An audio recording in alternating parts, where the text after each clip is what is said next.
Hello, and welcome to Operation Opposition, a podcast addressing topics the mainstream media often ignores while promoting topics to encourage free thought. I am your host, Katrin, an anti-human trafficking advocate, and I couldn't be more grateful that you're here. As for most of our episodes, I am issuing a parental advisory. The topics discussed on Operation Opposition are not intended for children. I will not be mincing words on today's episode, which revolves around the mass rape, exploitation, and abuse of white British children. For those of you who may be unfamiliar with this, the abuse has been lasting for decades. In 2014, the Rotherham Inquiry was published, which found 1,400 victims of sexual abuse between 1997 and 2013. Investigators found that most of the perpetrators were Pakistani men. Keep in mind, these numbers are likely conservative at best. Globally, sexual assault is often an underreported crime. Thus, the likelihood that there are more victims is unfortunately much higher. Similarly, the Telford Inquiry in Telford, England, found over 1,000 victims, which spanned 3 decades. A British newspaper titled The Week reads the following. In 2010, a group of 5 men were convicted of sexual offenses against girls aged 12 to 16 in Rotherham in South Yorkshire.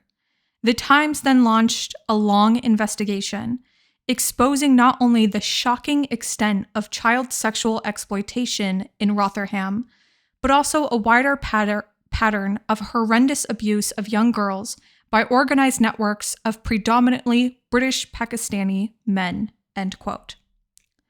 Furthermore, former Home Secretary Theresa May stated this in 2014. In recent years, we have seen appalling cases of organized and persistent child sex abuse, including abuse by celebrities such as Jimmy Savile and Rolf Harris, as well as the systematic abuse of vulnerable girls in Derby, Rochdale, Oxford, and other towns and cities. Some of those cases have exposed a failure by public bodies to take their duty of care seriously, and some have shown that the organizations responsible for protecting children from abuse, including the police, social services, and schools, have failed to work together properly, end quote. Since then, most grooming cases have largely been swept under the rug by members of law enforcement and the British government, though there were a few exceptional cases, such as in 2018, the numbers of victims who failed to receive justice and care from the government and other institutions is staggering. It does not stop there. Heartbreakingly, British Parliament member and leader of Restore Britain published a 200-page report, not sponsored by the government, detailing the sexual abuse of white children, most of whom were girls. Alarmingly, the report states the following. In January 2025, the decision became the focus of considerable parliamentary and press attention, in part driven by comments made by Elon Musk on social media, end quote. I want to take a minute and discuss this. Elon is undoubtedly an influential figure, and I am grateful that he chose to promote this issue. However, let's hone in on the British government for a few seconds. It took a non-British citizen for the British government to actually decide this was a key and pressing issue. That is insane. What were they doing before this? As per the report reads, they had been preparing for a sweeping investigation for over a decade into these grooming gangs. But it took someone across the pond for them to kick into high gear and actually raise awareness about it to the masses. That alone is highly concerning. It is estimated within the report that 250,000 white children were abused by these gangs, most of whom were of Pakistani ethnicity and identified as Muslim. Victims across towns in England were groomed with gifts, alcohol, drugs, and oftentimes romantic quote-unquote attention, and often brutally gang raped, sometimes for entire days. The report also found that law enforcement, public officials, and others treated the victims, many of whom were still minors, as the problem. How pathetic do you have to be to blame children? There is quite literally no logic there whatsoever. Every facet of the system failed them and their loved ones. It seems few individuals in England actually have a backbone. But don't worry, it somehow gets worse. Some law enforcement officials actively ignored these crimes for fear of being called racist. So, in many of these cities, as Tommy Robinson points out, you literally have entire blocks of Pakistani families, migrants, and gangs in these towns.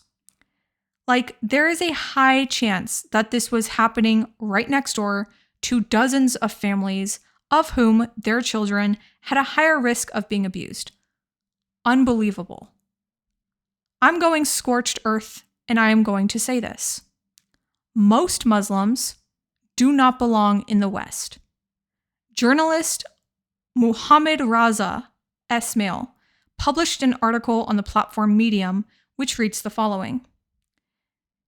The objection is that the Prophet married Aisha when she was 6 years old and consummated the marriage when she was 9, while he himself was in his 50s. This comes from Sahih Bukhari and Sahih Muslim, the foremost books of the Sunni school of thought after the Holy Quran. It states that the Prophet married her when she was 6 years old and he consummated his marriage when she was 9 years old. Sahih Bukhari, Book 62, Hadith 70, end quote, and I don't care about butchering those names. This quote does not directly come from the Quran. However, the Quran does state that when Muslims feel threatened, in cases of self-defense and self-preservation, that jihad, which means to struggle, is permissible. However, various civilizations dating from Medina in 64 CE to the Islamic Revolution in the 1970s, to many terrorist attacks across the West in the 20th century display a similar theme, and that is to conquer. Furthermore, a general rule within the Islamic faith includes the concept of taqiyya, in which Muslims are allowed to lie to unbelievers. Indeed, many of the Pakistani men involved with abusing children admitted that the girls were whores, as they were non-believers or kafir in Islam.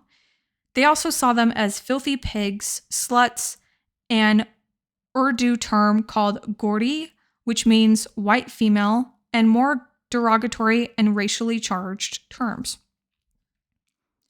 These children were not just targeted for being vulnerable. This was, in many, many cases, racially and religiously motivated. Many of these ethnic Pakistani men were first or second generation migrants, and many of them were migrants themselves. To sweep this away as an individual issue is wrong. Too many institutions in the West have chalked it up to a few things, nothing being one of them, in which they simply wish away the issue. Others believe it is an individual issue in which victims were abused by lone wolves in their communities. Both of these are wrong. These grooming gangs are composed of anywhere from a handful of men to over a dozen across England. Some of the testimonies of victims describe horrendous abuse that in its nature was intended to be torturous and humiliating. Girls were beaten with glass bottles, slapped and slammed against walls and doors like rag dolls, forced to bend over and have foreign objects shoved in their anus. Some were locked in dog cages, drugged and brutally raped for hours and days on end, and many have permanent and lasting damage to their bodies, their psyche, their memories, and their souls. To what end? Decades of turning the other way, ignoring the cries and pleas of survivors and their families, overlooking the safety and well-being of communities, all in the lie of tolerance. Tolerance in many cultures does not exist. There is no equality between a Muslim and a kafir. Much, if not most, of the world still relies on strict hierarchies within their countries. Tolerance in itself is a happy, fleeting thought and a downright foolish practice. There is no holding hands and singing kumbaya blindly in this life. The sooner the West understands this, the sooner safer shores can be reached. Many individuals tried to warn us of this decades ago. From the notable author and former White House correspondent Pat Buchanan, to Secretary of State Marco Rubio, to, yes, even white nationalist Richard Spencer. All of these men, within this particular subject, have been largely correct. Mass migration is harmful in itself, and certain religions and other belief systems allow for the abuse of other human beings. I hope that this report ushers positive and lasting change in England and Wales. I also hope Scotland and Ireland follow suit. I hope the men responsible and those complicit in their crimes are prosecuted to the highest degree. I hope and pray that the victims, survivors, and their loved ones find healing, safety, and peace. May the West find Jesus and common sense again. Thank you for listening to today's episode.